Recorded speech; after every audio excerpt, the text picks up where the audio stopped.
Maintenant, nous allons voir la syllabation proprement dite. Par exemple, en français, polo, c'est po, o, po. Lo, o, lo, po, lo. C'est la même chose qui se passe ici en arabe. Allons-y. Alif, Hamza, Fatha, A. Marquons une pause, une petite pause pour remarquer la présence de Hamza sur la lettre Alif. Nous avions fait une remarque auparavant à propos de la Hamza en tant qu'auxiliaire des lettres. D'accord? La Hamza s'utilise en combinaison avec Alif, avec Waw, avec Ya. Donc, quand la lettre Alif en particulier, quand cette lettre-là doit prendre une voyelle, n'importe quelle voyelle, que ce soit celle que nous sommes en train de voir actuellement à la harakat ou les autres catégories de voyelles qu'on verra plus tard, quand Alif doit prendre une voyelle, d'accord, on met toujours la Hamza d'abord avant de mettre la voyelle qu'on voudrait utiliser. D'accord? Si la voyelle reste en haut, on met Hamza en haut de Alif avant de mettre la voyelle. Si c'est que la voyelle qu'on veut utiliser reste en bas, on met la Hamza en bas de Alif avant de mettre la voyelle. C'est une règle très importante de l'orthographe arabe. Quand vous ne mettez pas la Hamza avant de mettre Alif, c'est une faute grave d'orthographe. C'est ça. Donc, quand vous rencontrez Alif et directement la Fatha là-dessus, ou directement la Kasra en dessous, ou Doma et en haut, directement de Alif, c'est une erreur. Donc, voici comment ça se passe normalement. Donc, fermons les parenthèses de cette petite remarque-là. D'accord? Mais peut-être aussi, avant de fermer ces parenthèses, d'accord, il faut profiter pour le dire. Quand vous avez Alif avec Hamza, d'accord, et Waw avec Hamza, et Ya avec Hamza. Donc, nous venons de dire que Alif avec Hamza et Fatha, ça nous donne A. Alif, Hamza, Fatha, A. N'est-ce pas? Quand je prends également, par exemple, suivez-moi très bien, quand je prends Waw, d'accord, avec Hamza en haut, comme ceci, ça me donne Waw, Hamza, Fatha, A, toujours. D'accord?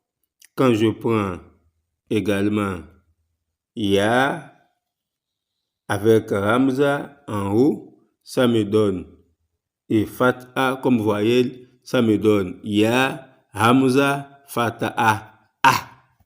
D'accord? Si c'est la même chose, hein, avec Kasra, avec Doma également. C'est pour dire quoi? Quand vous voyez les lettres Waw et Ya surmontées de Hamza, donc ça se lit exactement comme on lit Alif surmonté de Hamza. Je reprends. Quand vous rencontrez la lettre Waw surmontée de Hamza et la lettre Ya surmontée de Hamza, quelle que soit la voyelle que ces deux lettres-là prendront, d'accord, ces deux lettres-là se lisent exactement comme on lit Alif, Hamza avec ces voyelles-là. Donc, on y reviendra de façon plus pratique, Inch'Allah. Donc, continuons avec la syllabation. Ici, nous parlons de Alif, Hamza, Fatha, A. La suite, Ba, fatha, ba. Ta, fatha, ta. Tha, fatha, tha. Jim, fatha, ja. Ha, fatha, ha. Kha, fatha, kha. Dal, fatha, da. Zal, fatha, za. Ra, fatha, ra. Zai, fatha, za. Sin, fatha, sa. Shin, fatha, sha. Sod, fatha, so. Dod, fatha, do. To, fatha, to. Zo, fatha, zo. Ain, fatha, an. Ain, fatha, ha. Fa, fatha, fa. Kof, fatha, ko. Kaf, fatha, ka. Lam, fatha, la. Mim, fatha, ma. Nun, fatha, na. Waw, fatha, wa. Ha, fatha, ha. Ya, fatha, ya. Alors, voici comment ça se passe, la syllabation avec fatha. Donc, nous avons intentionnellement, d'accord, laissé entourer ces 8 lettres-là. Donc, c'est pour vous dire quoi? Il y a 2 possibilités de comprendre cette manière de syllabation.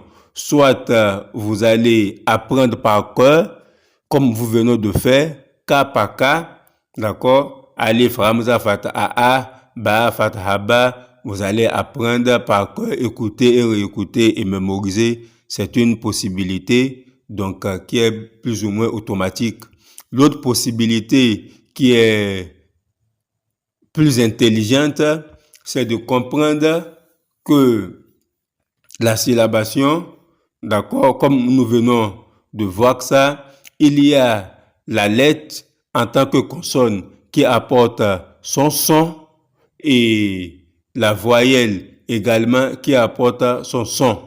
Dans le cas précis ici de fatha, le son qu'apporte la voyelle, c'est A. D'accord?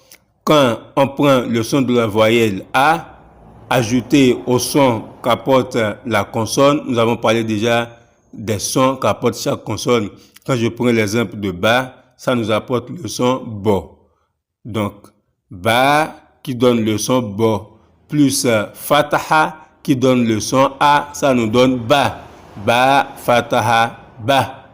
Donc, c'est de façon plus intelligente, c'est comme cela, ça se passe. Donc, quand vous avez compris comme ça, vous n'avez plus besoin d'apprendre par cœur, non.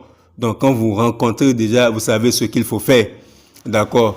Maintenant, puisque Fatha nous donne le son A. D'accord. Il y a maintenant, d'accord, 8 lettres pour lesquelles la Fatha, d'accord, ne donne pas le son A. Ce sont ces 8 lettres-là que nous avons encerclées.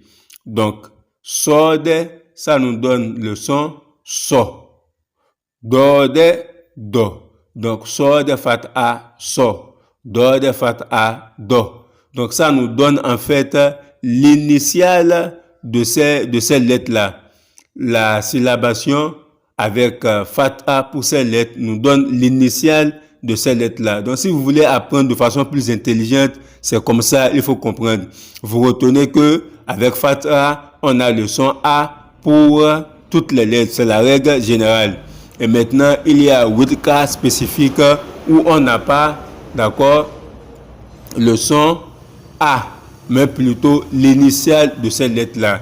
Et c'est sode, dode, qui nous donne respectivement sode, so, dode, do, to, zo, ain, an, kof, ko.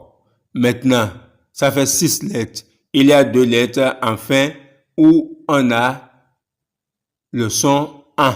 Mim fataha. Mim fataha. Ma, ici, je parle ici de mim et de nun.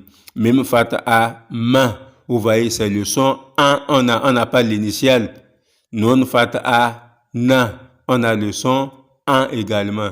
Donc, c'est très simple.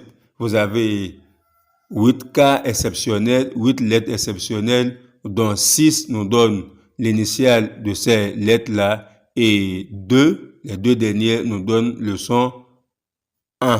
Mim fataha ma, nun fataha na. Donc vous avez ici maintenant toutes les 4 en main.